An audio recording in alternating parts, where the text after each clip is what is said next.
How to use magnifier in iOS 18. So let's start the video. First of all, swipe down to control center and press and hold on blank space, and now you can see the option add control.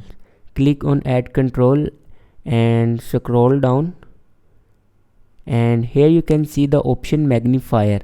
Simply click on magnifier and your magnifier will be appears on your control center, and then simply click on your blank space and your magnifier will be appear on your control center. And now click on magnifier, and here you magnify anything, zoom in, zoom out, and if you want to increase brightness, then here you can increase brightness and decrease brightness. And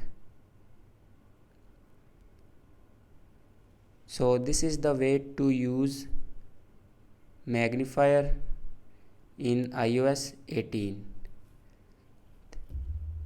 Thanks for watching this video.